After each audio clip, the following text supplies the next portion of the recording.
Great move today to join us in the trenches with Dave Lapham because we catch up with new offensive coordinator Dan Pitcher.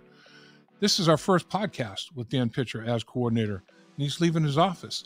This is the last time we're podcasting with him in his office as an assistant coach. Now he's going to be moving down the hallway with a bigger office, more gadgets and gizmos as offensive coordinator. Big move for Dan Pitcher, well-deserved. This guy's got an extensive background, personnel department, assistant coach, offensive coordinator. He's got a voice on many, many levels. He's going to be very, very valuable here in the offseason as the Bengals start to put together what they're going to do, tweaking the offense, not what they did well, what they maybe didn't do as well, eliminate that, what the league is doing, kind of put that all together, and then get ready for the free agency and the draft. Dan Pitcher's background is very valuable in that regard as well. Very, very good move. Don't let anybody else get Dan Pitcher in the league as offensive coordinator. You do it, Cincinnati Bengals. Well done.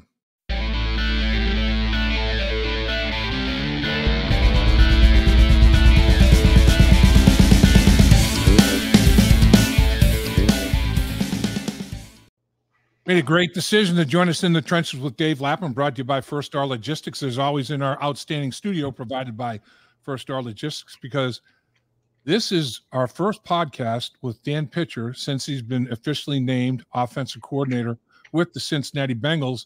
And Coach, as well as that, which is big for us and big for our listeners and viewers, it's the last day at this abode, huh? This office is on the outs for you. Yeah, man. It's been these have been my digs for 4 years, and so it's kind of bittersweet packing stuff up. I'm kind of a minimalist when it comes to stuff, so it was a quick move down the hall, but a move that I'm happy to make for sure. Well, I'll tell you, I think all of Bengals Nation is happy that that move has been made. When Brian Callahan got that great opportunity to move on and be a head coach in the National Football League, I mean, that's what every coach's goal is, obviously. Everybody. I think everybody was like, okay, well, Dan Pitcher's the guy. He's the offensive coordinator. I know you had other interviews and other opportunities potentially with as many as a half a dozen teams or more. Take us through that process. What was it like as you were trying to decide what to do there, and knowing that, boy, your heart and mind were really with the Cincinnati Bengals? Yeah, I think that last part's key. You know, every part of me wanted to continue here, and you were always balancing your love for the organization and the city and the people that you work with, your ambition to move forward in your career. And, things are kind of coming to a crossroads, and thankfully, Brian got a well-deserved opportunity, and that opened the spot here. And, once that happened, that really, all along, this was at the top of my list, as I kind of referenced last week in the press conference. And, once that happened, it was exciting for me, because I felt like, it had a really good chance of happening the way I hoped it was going to work out, and it did. The football gods basically said, all right, well, Brian Callahan's going to get an opportunity early here, because, I mean, if it had been prolonged for like another few weeks, a couple of weeks, a month or whatever, you would have had no choice but to go through that interview process. And what if somebody said, you're not going anywhere. We love you. You're right here. You're our offensive coordinator. So the fact that the opportunity, the evolution of that was so quick with Brian was a big plus for you eventually. Sure. Yeah, it was. It eliminated me having to make a very difficult decision if it had come to that, and that's the reality of how this process works and the timing of it. And certainly the potential was there that I would have had to make a call along those lines, but it was in the cards where it didn't have to happen, and I couldn't be happier. So, Coach, 8 years in the National Football League in the coaching ranks now, because everybody knows, you spent some time in the personnel aspect of things with Duke Tobin and his folks, but 8 years coaching. Now you're offensive coordinator at a young age, 8 years.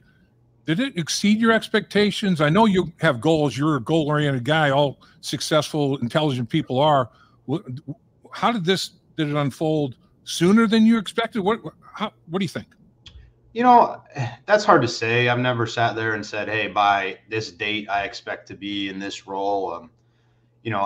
I envision this for myself, and I think I've always just been really focused on, okay, how do I do the best possible job in the role that I'm in currently, And as long as I do that, then it's going to open doors for me down the road. And that's been my approach from the day I've walked in the door in the NFL as a scouting assistant in Indianapolis 12 years ago. Like my mindset has not changed. So I've envisioned this for myself. I didn't know what the timeline was going to be. I was eager for this opportunity, because I feel like I've kind of, progressed. I spent 4 years in that personnel world, kind of transitioned into coaching. I spent 4 years in a QC role. I spent 4 years as a quarterback coach, and it just felt like, all right, this is the time, you're ready. And it worked out that way. So, very happy and excited to get going in this role. So a guy of your intelligence and abilities, and you could have done anything. I mean, really, with your life's work. When did you decide coaching was what you wanted to do and go after it full bore like you have? It's interesting. I love the game growing up, and I was always kind of in my mind, like, hey, however you can make this your life's work, and anytime your passion can become your job. I mean, how lucky am I? And then I went through a period kind of early in my college playing career where I was hurt, and I wasn't, you go from that time when, everybody's the best player on their high school team, and you get to play and you do all these great things, and you show up at college, and now I wasn't getting on the field. And so that was a period of time for me where I had to really look at my love for football, like how do I love just playing the game, or do I really love football? And so I may have wavered for a little bit. And then when I transferred from Colgate to SUNY Cortland, I sat out a semester and I coached high school football. And I actually coached my brother's senior year. And I volunteered. And by the third day of volunteering, the head coach, who's a great guy and a friend to this day, basically said, all right, you can call the plays. And so that experience for me, one fall of coaching high school football as I was in between transferring colleges, really solidified how much fun this is. And I was in my infancy there, and I had no idea what I didn't know. And I still, to some degree, don't know what I don't know, but that kind of solidified it for me. Like, this is what you want to do, man. This is fun. However you can make this your life's work, go do it. It's interesting. You said very quickly your coach that you were involved with in high school said, okay, hey, you got it. You're going to be calling plays. Have you and Zach talked about that aspect of things? I know Zach is like, man, always balancing. I don't want to, this is a grind. I got a lot of responsibilities. Otherwise, as a head coach, calling the plays, maybe thinking about handing it off to Brian. Brian gets a head coaching position. Has it been discussed yet? Well, how that might unfold with you and Zach? Zach and I have had a lot of really good discussions about, the direction that he sees us going as a team, staff-wise, player-wise. So I am completely comfortable with how we see this thing progressing. There's a lot on my plate, and as I spoke about in the press conference as well, like right now, it's just about establishing my role as a leader for these guys and being able to set a course and a vision for how do we get better over the next 2, 3, 4, 5 months before we go take our break for the summer and then come back for training camp. So, maybe some of those discussions will happen even further down the line, but there's so much right in front of me right here in this role that I'm really not looking past these next couple months, and we're just going to attack it as it comes. I bet when you were playing the quarterback position, you knew everybody's assignment on every single play. Were you one of those kind of guys that you not just what you need to do as a quarterback and your reads, obviously, but you knew, what the offensive line was doing, how the protection was going to unfold based on a call? I mean, was that you as a player? Were you that involved? I think I grew to that when I had my most success, my last years in college. I was that way. I wasn't always that way. It took me a long time to get to that point where I felt like I not only knew what I needed to do, but I knew what all the other guys on my side of the ball were doing and how we were attacking the defense. And so that took a long time to get to that point. But part of that was growing as a teacher, being able to be on the field and giving my guys feedback. Hey, I need you here at this point, and here's why, and what you did there, that's not always going to work, so we can't go down that road. Or that was great. I love what you saw there. I saw the exact same thing.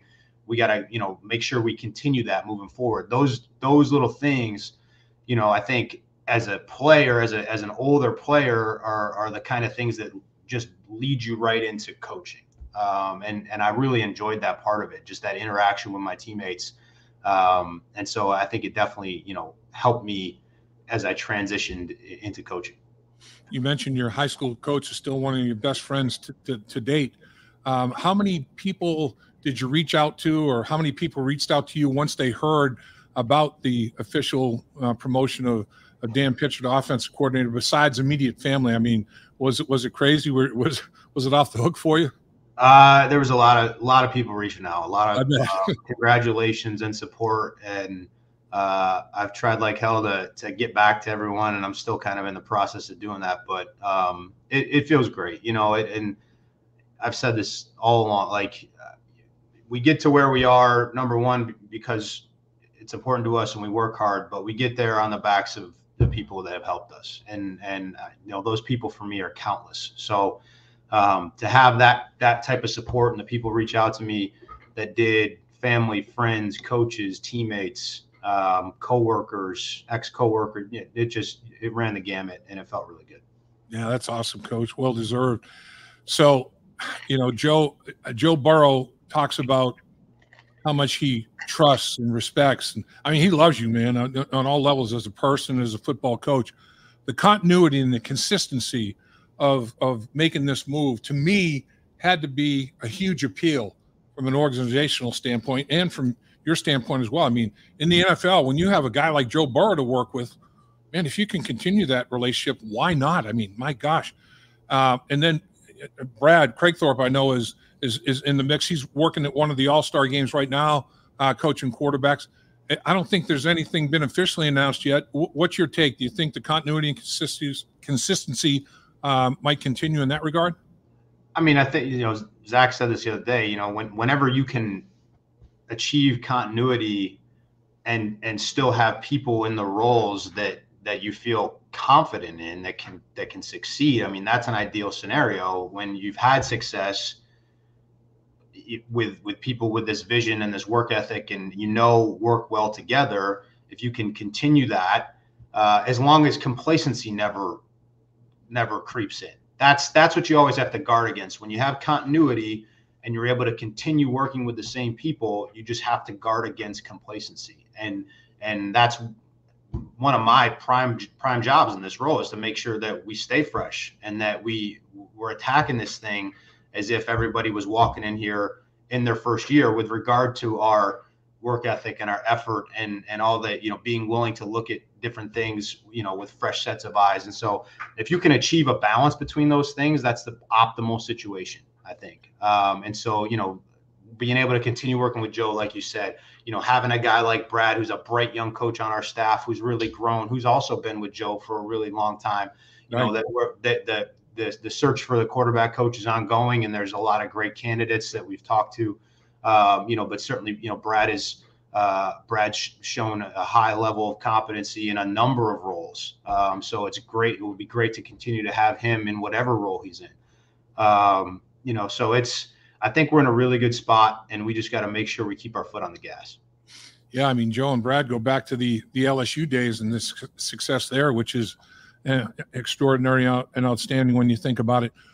You mentioned something very interesting to me. It's like I said, you have a brilliant football IQ as well as overall IQ. But when you're looking at how much of your time is split, and how is the split between, all right, maybe honing in on, that maybe we don't really need to do that, but boy, I like this, maybe I can add to that, tweaking your stuff internally, as opposed to things you see outside that Joe Burrow can do anything. I mean, Jake's proven he can handle a lot too. That balance of incorporating some things that you see on the perimeter and as opposed to really honing and fine tuning what you guys already have been doing. It's all of it. That's a simple, easy answer, but it's a true answer. You have to have a great sense for what have we done, what have we shown the league with regard to who we are and what we're willing to be. What areas have we had the success that we want to have? What are areas where we need to get better?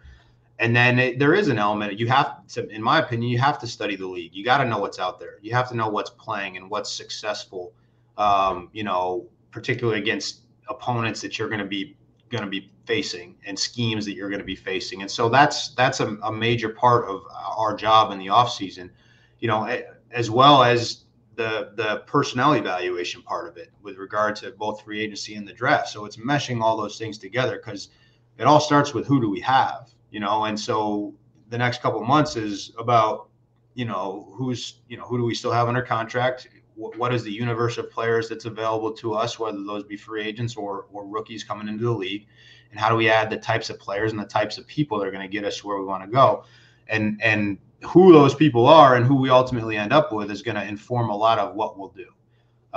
And so, all those things tie together, and it's a big puzzle, and it's a fun one to try to figure out. And that's why we all choose to do what we do, because that's what we love. So the 2 Super Bowl participants, the Cincinnati Bengals played both of them. And let me make sure I get the date right. On October 29th, in San Francisco, whipped the 49ers 31-17, 2-score victory in front of 71,655, second largest crowd played against. And then December 31st, you have to go to Kansas City. Both Super Bowl participants on the road in front of 73,565, the largest crowd. 25-17, Jake Browning, 1-score game, very competitive football game. This football team's as good as anybody, right, Coach? I mean, it's like the Cincinnati Bengals are right there, aren't they? Yeah, I mean, absolutely. And the margin of error and the difference in teams in this league, as you know very well, is just so small. And so on any given Sunday, anybody can beat anybody. We obviously, what we've shown over the last 3 seasons is that we can and should, in our minds, beat anybody that we come up against. And we understand how hard that is, and we understand that you're not going to run out there and win every game. But with regard to how we performed against these teams that are left, obviously, we played great against San Francisco. We didn't quite get enough, to get the victory against Kansas City. But we believe we can play with anybody, we can beat anybody, and it's easy to say on January 31st. It's about doing the work that gets you to that point and actually going and doing it. And that's what we get paid to do. Ball security, taking care of the football is such a big deal. We've talked about it many times. I mean, only 16 turnovers, 16 giveaways in a 17-game season, tied for second fewest in the NFL. That's outstanding. Only put the ball on the ground 10 times, second fewest in the National Football League, lost 2 of them, fewest in the National Football League. That's outstanding. Patrick Mahomes is showing avoid big mistakes and make big plays when they're available to you. This guy hasn't been sacked, has not turned it over, no interceptions, no fumbles, 11 touchdowns during the playoffs. I mean, that's elite, as elite as you can get. But number 9 is capable of the same stuff, isn't he? He is, and there's no doubt. I mean, Patrick Mahomes has shown that he's an all-time great, and we believe that Joe is capable of the same level of production, and Joe's shown that he is capable of the same level of production. Unfortunately, we didn't get a full season of Joe this year. And so I know he's doing everything in his power to make sure we get that next year. And we'll, we're going to do everything we can to put him in a position to show that he's, the best in the world. But, kudos to Patrick and what he's done so far in the playoffs. I don't think anybody's surprised. I mean, he's a rare player. So right now, and I think I've asked you, we talked about this before, but your background in the personnel area of it is so valuable now in my mind. Now your offensive coordinator, even, I mean, at this high level, to have that expertise and that background when veteran free agency, the draft, all the components of, how, if you are unable to sign all your players, you're going to be, I mean, no team stays intact, but the aspect of being able to make significant contributions and opinions about this guy can play, this guy can't, in those areas. How much did the scouting aspect of things enhance your ability as a coach, do you think? I think it's definitely helped. It's one of the things that I'm excited about moving to this role, is kind of my ability now to zoom back out and be able to evaluate and contribute to that process for the offensive side of the ball as a whole, rather than just really zoning in on the quarterback position.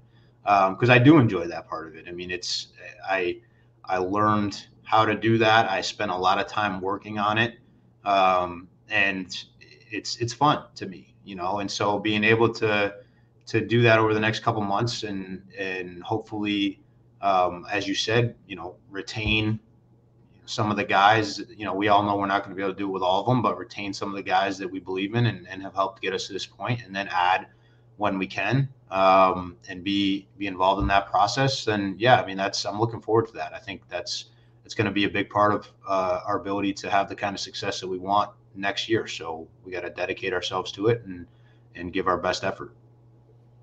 Well, Coach, I know I'm excited about what you're going to bring to the table, all the ideas and concepts and everything that swirling around that football mind of yours. And I think all of Bengals Nation is as well. And I know you have to be excited, but you have to be totally, man, this is what I've worked for my whole life. I mean, this is, I'm ready. This is my goal, and here's the steps I took to achieve it. So it's not going to be too big for you. I know that, Coach, and it's going to be fun watching what you bring to the table, sir. Well, I appreciate you saying that, and there'll be bumps along the way. I'm sure I've screwed up every day of this job for 12 years, and I'll screw up every day moving forward. But the goal is not to make the same mistake twice. And I know I'm prepared, and I'm excited about what I can bring to the Bengals in this role. So it's going to be a fun off season, and I'm excited to get back going with the staff and really just getting after it.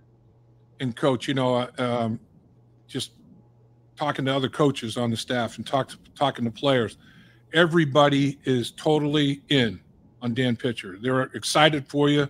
They're thrilled for you. They know you deserve it. And congratulations, man. It's something that needed to happen. I'm glad it happened. Me too, Lap. Appreciate you, man. Have a great one, sir. Thanks. All right. You got it.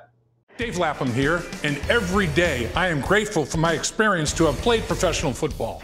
As a player, I realize self-motivation, leadership, and appreciating your teammates are key. At First Star Logistics, you can use those same attributes to create the life you want for you and your family. Build your future by working hard like I did. You'll see results both on and off the field. Call First Star Logistics today and be part of our winning team. Opportunity knocking.